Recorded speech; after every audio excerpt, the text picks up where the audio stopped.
ওষুধের দাম বৃদ্ধি এ নিয়ে এখানে আছে, আমি বিস্তারিত বলতে চাই না। এটা নিয়ে সুপ্রিম কোর্টে একটা মামলা চলছে। একজন রোগী, তার একটা মারণ রোগ, এ থেকে পরিত্রাণের জন্য তাকে জীবনদায়ী ওষুধ প্রতি বছর বছর ব্যবহার করতে হয়, এবং সেই জীবনদায়ী ওষুধটা বিদেশ থেকে আমাদের দেশে আমদানি করতে হয়। সেই ওষুধের দাম আমাদের দেশে, সেই ওষুধটার খরচ প্রায় 2 কোটি টাকার মতো একজন রোগীর ধরে বছরে 2 কোটি টাকা খরচ। এই নিয়ে এবং সার্বিকভাবে আমাদের যে ওষুধের দাম বছর বছর বাড়ছে, এই সময়ের মার্চ মাসের শেষার্ধে ওষুধ প্রস্তুতকারী কোম্পানিগুলি প্রায় 900 ওষুধের দাম বাড়িয়ে দিয়েছে। এ নিয়ে সুপ্রিম কোর্টে একটা মামলা চলছে। এই মামলার যে শুনানিতে যে মামলাকারীর পক্ষের আইনজীবী সেখানে নানা যুক্তির অবতারণা করতে গিয়ে একটা যুক্তি দেখিয়েছেন, তথ্য দিয়েছেন। সেই তথ্যটা হচ্ছে যে জীবনদায়ী ওষুধটা ক্রয় করতে বছরে আমাদের দেশে একজন রোগীকে 200 কোটি টাকার মতো ব্যয় করতে হয়।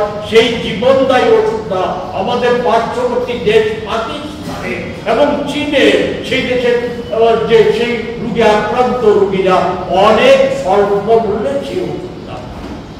এটা এর যে সত্যতা, এটা নিয়ে কোনো প্রশ্ন নেই, কারণ ভারত সরকারের অ্যাটর্নি জেনারেল থেকে শুরু করে সরকারের পক্ষী উকিল অ্যাডভোকেটরা কেউই এই তথ্যের কোনো বিরোধিতা করেনি, এবং সুপ্রিম কোর্ট সেখানে তার যে সুপ্রিম কোর্টের বিচারকরা তাদের মতামত রাখতে গিয়ে চূড়ান্ত শুনানি এখনো হয়নি, কিন্তু তাদের যে পর্যবেক্ষণ, সেই পর্যবেক্ষণে বলেছে যে আমাদের দেশের সরকার, কেন্দ্রীয় সরকার এবং রাজ্য সরকার ওষুধের দর দাম নিয়ন্ত্রণে যে সরকার কোনো কার্যকরী ব্যবস্থা নিচ্ছে না, তার জন্য সরকারকে সমালোচনা করেছে, কেন্দ্র এবং রাজ্য সরকারকে সমালোচনা করেছে।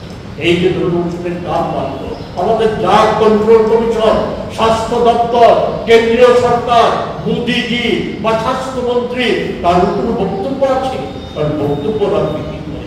আমরা তো দেখেছি গত লোকসভা নির্বাচনের প্রাক্কালে ওই নির্বাচনী বন্ড নিয়ে সুপ্রিম কোর্টের যে রায়, সেই রায়ের পরিপ্রেক্ষিতে এসবিআই যে তথ্য দিয়েছিল, সেই তথ্যে দেখা গেছিল বিভিন্ন ভারতবর্ষের কর্পোরেট জগতের মালিকরা কিভাবে ওই সরকারি দল ভারতীয় জনতা পার্টিকে কিভাবে অর্থের যোগান দিয়ে আসছে। সেই জায়গায় ওষুধ কোম্পানিগুলিও কোটি কোটি টাকা বিজেপির নির্বাচনী তহবিলে জুগিয়েছে। এর নিরিখে ওষুধের কোম্পানিগুলি সেখানে খেয়াল প্রতিমতো দাম বৃদ্ধি করে চলেছে।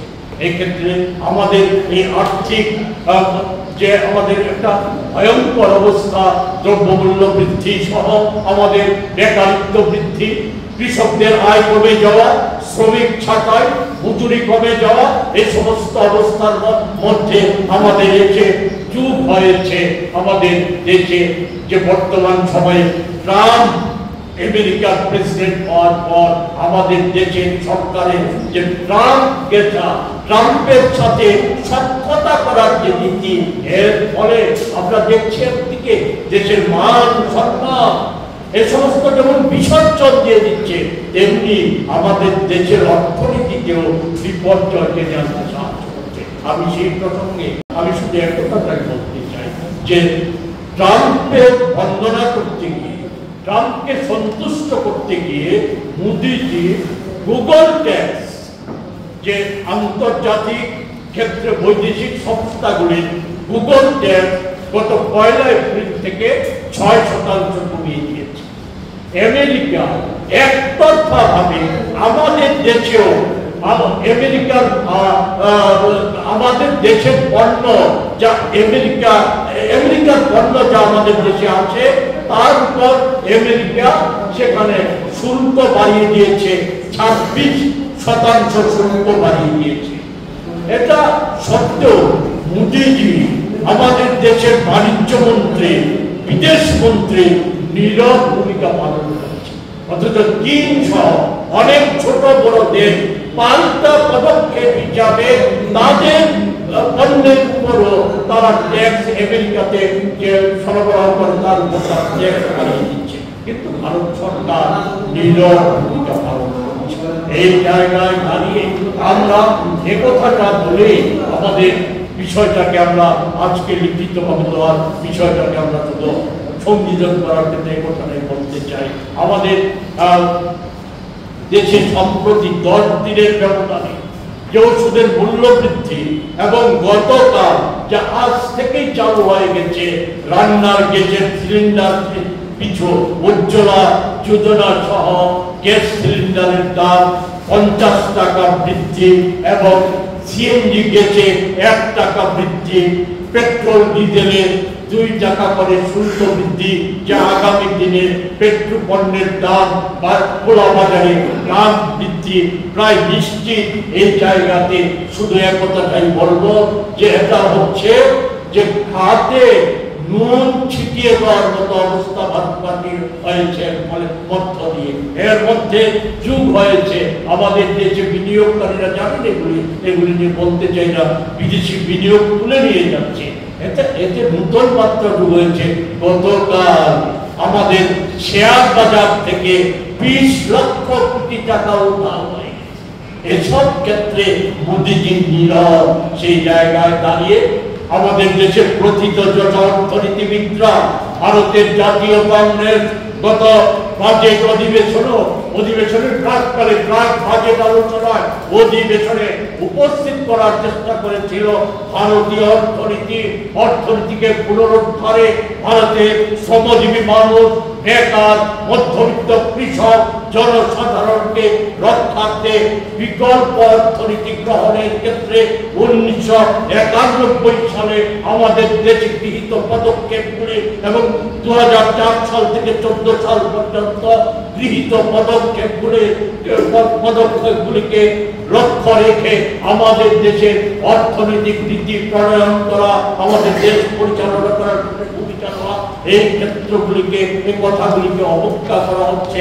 আমাদের দেশের অর্থনৈতিক বিশেষজ্ঞদের মতামতকে অগ্রাহ্য করা হচ্ছে। এমনকি মোদীজির যে অর্থনীতির প্রধান উপদেষ্টা উনার মতামতকেও অগ্রাহ্য করে মোদীজি দূষণ করে চলছে।